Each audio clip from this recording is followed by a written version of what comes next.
Malayalam industry అంటేనే నేడు నిఖార్సైన గొప్ప కథలు చెప్పే సినిమా పరిశ్రమగా దేశవ్యాప్తంగా గుర్తింపు పొందింది. ఓటీటీ కాలంలో భాష రాకున్న సబ్ టైటిల్స్ తో మలయాళం సినిమాలను సినిమా ప్రేక్షకులు తెగ చూస్తున్నారు.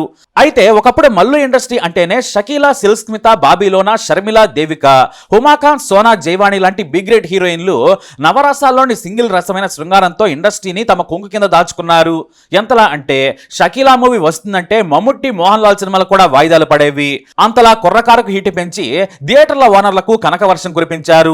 ఒకప్పుడు మలయాళం మల్లు సినిమాలకు దేశవ్యాప్తంగా క్రేజ్ ఉండేది. ఇంటర్నెట్ అందరికీ అందుబాటులోకి రావడంతో వీళ్ళు కనుమరుగయ్యారు. లేదంటే మలయాళం పరిశ్రమను రొమాంటిక్ వుడ్ గా మార్చేసేవారు. అయితే వీరంతా కూడా పొట్టకూటి కోసం పరిశ్రమకు అందాలతో వేడి పుట్టించారు. కానీ ఇంకో జాతి ఉంది. జెంటిల్మెన్ లా నటిస్తూ హీరోయిన్లను బలవంతంగా అత్యాచారం చేసిన నటులు కోకొల్లలో ఉన్నారు. ఇప్పుడు ఇదే మాలీవుడ్ లో హాట్ టాపిక్. మాలీవుడ్ లో కామాంధుల గురించి తేల్చేందుకు ఏర్పాటు చేసిన జస్టిస్ హేమా కమిటీ రిపోర్ట్ సంచలన విషయాలను బయటపెట్టింది.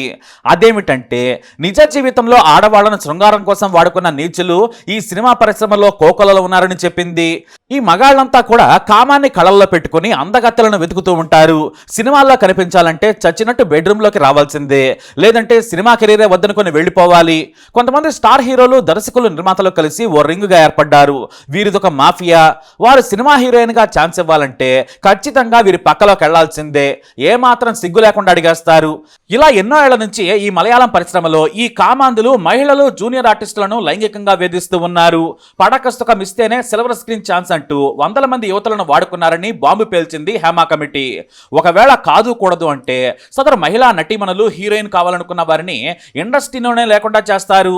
ఇప్పటికే టాప్ హీరోయిన్లుగా ఉన్న వారంతా కూడా లైంగిక కోరికలు తీర్చి అవకాశాలు దక్కించుకున్న వారే. మాట వినని వారిని మాత్రం నిత్యం సెట్లో వేధించటం, అసభ్యంగా తిట్టడం చేస్తారు. ఇక మహిళా, జూనియర్ ఆర్టిస్టుల పరిస్థితి అయితే దారుణం. స్వయంగా వారే జస్టిస్ హేమా కమిటీ ముందు ఈ విషయం చెప్పారు. పేర్లు బయట పెట్టకుండా ప్రభుత్వానికి ఇచ్చిన ఈ నివేదిక ఇప్పుడు కేరళను, మాలీవుడ్ను షేక్ చేసేస్తుంది. ఈ రిపోర్టు తర్వాత రెండు పెద్ద బాంబులు పేలాయి. వారిలో మొదటి కామందుడు సీనియర్ నటుడు, లెజెండరీ యాక్టర్ గా పేరు తెచ్చుకున్న సిద్దికి. ఇతను తెలుగు ప్రేక్షకులకు కూడా సుపరిచితమే. ఇతను పైకి కనిపించేంత మంచివాడు కాదు, పెద్ద కామాంధుడు అని, ఆడవాళ్లను చెరబట్టే నీచుడని ఒకప్పటి నటి రేవతి సంపత్ మీడియా ముందు ప్రకటించారు. అసలు ఏం జరిగిందో సినిమాని మించిన కథ చెప్పిన రేవతి సంపత్ కష్టాలను ఒకసారి చూద్దాం. సోషల్ మీడియాలో అందంగా ఉన్న రేవతి ఫోటోను చూసి ఫ్రెండ్ రిక్వెస్ట్ పంపించాడు మలయాళ సినిమా లెజెండరీ నటుడు సిద్దిక్. పేరున్న గొప్ప నటుడు ఫ్రెండ్ రిక్వెస్ట్ పంపడంతో యాక్సెప్ట్ చేసింది రేవతి. అప్పుడు రేవతి ఇంటర్మీడియట్ చదువుతోంది. తనకు బేటా అంటూ మెసేజ్లు పెట్టేవాడు. కూతురిగా సంబోధిస్తూ మోలని రాసేవాడు సిద్దిక్. అప్పుడప్పుడు మెసేజ్లు పంపడం నుంచి ఏకంగా తన ఫోన్ నంబర్ కూడా ఇచ్చాడు. తరచూ మాట్లాడుతూ ఉండేవాడు. కూతురిగా పిలుస్తున్న తండ్రి వయసున్న సిద్దిక్ ని ఆమె బలంగా నమ్మింది. పైగా ఆయన మలయాళ సినిమా ఇండస్ట్రీలో పేరున్న గొప్ప నటుడు. క్యారెక్టర్ ఆర్టిస్ట్ గా నేటికి ఆయన లెజెండ్ అని చెప్పొచ్చు. తన స్నేహితులకు గొప్పగా చూపించేది రేవతి. అయితే డిగ్రీ పూర్తయిన తర్వాత సుఖమైరి కట్టే మలయాళం సినిమా ప్రివ్యూకి రమ్మని ఆహ్వానించాడు. పెద్ద పెద్ద నటులు, దర్శకులు వస్తున్నారు, నువ్వు కూడా రా అని చెప్పాడు. దీంతో రేవతి వెళ్ళింది. ఆ సినిమా ప్రివ్యూ ముగియగానే నువ్వు చాలా అందంగా ఉన్నావు, హీరోయిన్ గా నటించే అవకాశం ఉందా అని అడిగాడు. ఇంతలోనే ఈ విషయాలన్నీ ఎక్కడ కాదు, హోటల్లో మాట్లాడుకుందాం పదా అన్నాడు సిద్దిక్. తనని కూతురుగా పిలిచిన వ్యక్తి గదికి వెళ్లడం వల్ల ఎలాంటి భయం అక్కర్లేదనుకుంది రేవతి. కొచ్చిలోని పేరున్న హోటల్కు రేవతిని తీసుకెళ్లాడు. గదిలోకి వెళ్లగానే గడియ పెట్టాడు. రేవతిని కూర్చోమని చెప్పాడు. రేవతి మామూలుగా చైర్లో కూర్చుంది. నువ్వు నాతో శృంగారానికి ఒప్పుకుంటే నిన్ను మలయాళం సినిమాలో పెద్ద హీరోయిన్ చేస్తాను. నాకంత పౌరంది. నేను చెబితే హీరోలు, దర్శకులు వింటారు, లేదంటే నేనే నీతో నిర్మాతగా సినిమా తీస్తాను. నాతో పడుకోమని డైరెక్ట్ గా రేవతిని అడిగేశాడు. దీంతో ఆమెకు భయం వేసింది. తనని అత్యాచారం చేస్తాడేమో అని కంగారు పడింది. కానీ రేవతి ధైర్యం తెచ్చుకుంది. సార్, మీరు ఇలా మాట్లాడటం మంచిది కాదు, మీరు నాకు తండ్రి లాంటి వారనుకున్నానని చెప్పింది. కానీ బెడ్ మీద కూర్చున్న సిద్దిక్ వెంటనే లేచాడు. ఆ తర్వాత సరాసరి ఆమె కూర్చున్న చైర్ దగ్గరకు వచ్చాడు. భయంతో రేవతి లేచి నిలబడింది. ఆ వెంటనే గట్టిగా కౌగిలించుకున్నాడు సిద్దిక్. నీ అందానికి సినిమా అవకాశం సులభంగా వస్తుందని చెప్పి లైంగికంగా దాడి చేయబోయాడు. బలవంతంగా రేవతిని కదలనీయకుండా పట్టుకున్నాడు. అతని కౌగిల నుంచి బయటపడేందుకు బతిమలాడింది రేవతి. కానీ అతను వదిలిపెట్టలేదు. ఆ తర్వాత గట్టిగా అరుస్తూ నెట్టేసింది. నువ్వు నన్ను తక్కువ అంచనా వేస్తున్నావు, నీ సంగతి అందరికీ చెబుతాను, పోలీసులకి నీ గురించి చెబుతానని బెదిరించింది రేవతి. అయినా సరే ఏమాత్రం భయపడలేదు అతను. నీ మాట ఎవ్వడం నమ్మడు, నేను పోలీసులను కూడా నమ్మించగలను, నువ్వు ఇప్పటి వరకు ఏ సినిమాలో కూడా నటించలేదు, నిన్నెవడు నమ్ముతాడని బెదిరించాడు. ఆ తర్వాత భయంతో పరుగులు తీసి ఇంటికి చేరుకుంది. ఆ వెంటనే ఫేస్బుక్ లో నటుడు సిద్దిక్ గురించి తన బాధను, కన్నీళ్లను 2016 2016లోనే రాసుకొచ్చింది రేవతి. కానీ మొదట 1-2 మీడియా సంస్థలు ఈ కథనాన్ని ప్రచురించాయి. ఆ తర్వాత ఎవ్వరూ పట్టించుకోలేదు. ఇప్పుడు ముగ్గురితో ఏర్పాటు చేసిన త్రిసభ్య కమిటీ మలయాళం సినిమా పరిశ్రమలో కామాంధులు మహిళల జీవితాలతో ఎలా ఆడుకుంటున్నారో 250 పేజీల నివేదికను ప్రచురించింది. అందులో ఇలాంటి శృంగార మాఫియా బండారాన్ని బయటపెట్టింది. ఈ కమిటీలో జస్టిస్ హేమతో పాటు మన తెలుగు లెజెండరీ నటి ఊర్వశి శారద కూడా ఓ సభ్యురాలు. ఈ కమిటీ ఎంతో మంది మహిళల గోడును నివేదికలో పొందుపరిచింది. ఇప్పుడు హేమ కమిటీ రావడంతో ధైర్యంగా ముందుకొచ్చి రేవతి నాడు జరిగిన ఘటనను మీడియాకు చెప్పింది. ఆ వెంటనే Siddique Malayalam movie artist general secretary పదవికి రాజీనామా చేశాడు. అంతేకాదు, నా మీద అబద్ధాలు చెప్పి పరువు తీస్తుందని ఏకంగా రేవతి మీదనే కేసు పెట్టాడు ఈ సిద్దిక్. ఇది ఇప్పుడు పెను సంచలనంగా మారింది. అయితే ఓ సీనియర్ నటికి కూడా ఒక సీనియర్ నటుడి నుంచి ఇలాంటి లైంగిక వేధింపులకు గురైందని కమిటీ ఓ దారుణమైన ఘటనను నివేదికలో రాసుకొచ్చింది. ఓ సీనియర్ నటుడు సదరు నటి అవుట్డోర్ షూటింగ్ లో ఉన్నారు. అయితే ఆ నటి అందం మీద ఆ నటుడికి కన్నుపడింది. ఆ రోజు హోటల్లో తన గది పక్కనే ఉన్న నటి డోర్ కొట్టాడు. ఆమె తీయకపోవడంతో మెసేజ్లు పెట్టాడు. మనం ఈ రాత్రంతా ఎంజాయ్ చేద్దాం, తలుపు తీయాలని బెదిరించాడు. తలుపు తీయకపోవడంతో మెసేజ్లు పెట్టాడు, బూతులు తిట్టాడు, తలుపును పలుమార్లు కొట్టి వేధించి వెళ్లిపోయాడు. అయితే ఆ మరునాడు షూటింగ్ లో ఆ సీనియర్ నటుడికి భారీగా నటించాల్సిన ఆ సదరు నటి స్పాట్ కొచ్చింది. వచ్చి రాగానే బూతులు మాట్లాడటం మొదలు పెట్టాడు ఆ నటుడు. ధైర్యం తెచ్చుకుని అతని మాటలు పట్టించుకోకుండా నటించడం మొదలుపెట్టింది ఆ నటి. అయితే ఆ తర్వాత కౌగిలించుకుని ఓదార్చాల్సిన సీన్ ఒకటి ఉంది. ఆ సీన్ లో గట్టిగా కౌగిలించుకున్నాడు ఆ నటుడు. ఆమె వద్దని వారించినా వినలేదు. సెట్ లో పరువు పోతుందని కామ్గా భరించానని ఏడుస్తూ కమిటీకి చెప్పింది ఆ సీనియర్ నటి.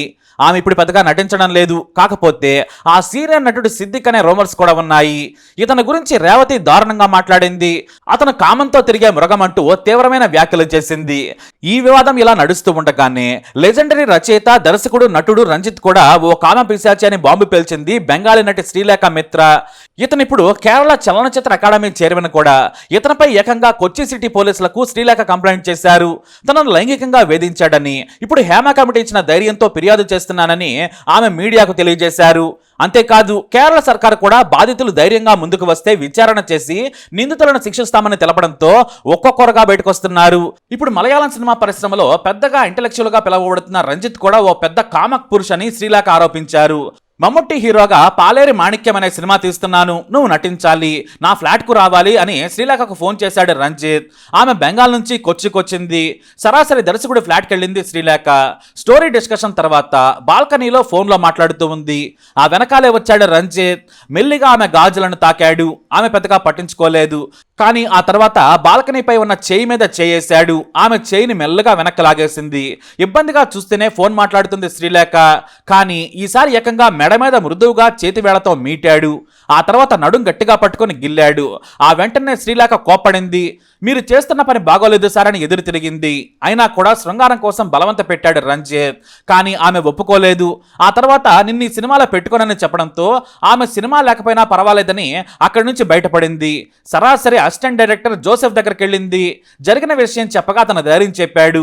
కానీ రంజిత్ మరునాడు తన రిటర్న్ టికెట్ ఇవ్వడానికి ఒప్పుకోలేదు. కానీ జోసెఫ్ సాయం చేయడంతో తాను బయటపడ్డానని, రంజిత్ పెద్ద లష్కోర్ మనిషి అని, పైకి కనిపించేంత జెంటిల్మెన్ కాదని చెప్పుకొచ్చారామె. ఆ రోజు నా అనుమతి లేకుండా ధైర్యంగా నా మీద చేయి వేశాడని ఆరోపించి కేసు పెట్టేసింది. దీంతో రంజిత్ ఇప్పుడు ఇరకాటంలో పడ్డారు.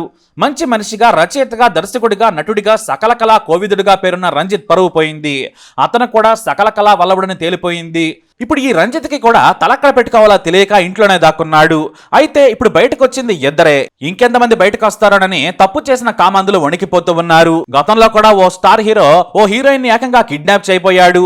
ఆ కేసులో పరువు పోగొట్టుకున్నాడు. జైలుకు కూడా వెళ్ళొచ్చాడు. అయితే ఇక్కడ హేమ కమిటీలో ఓ స్టార్ హీరో ఈ మాఫియాకు నాయకుడట.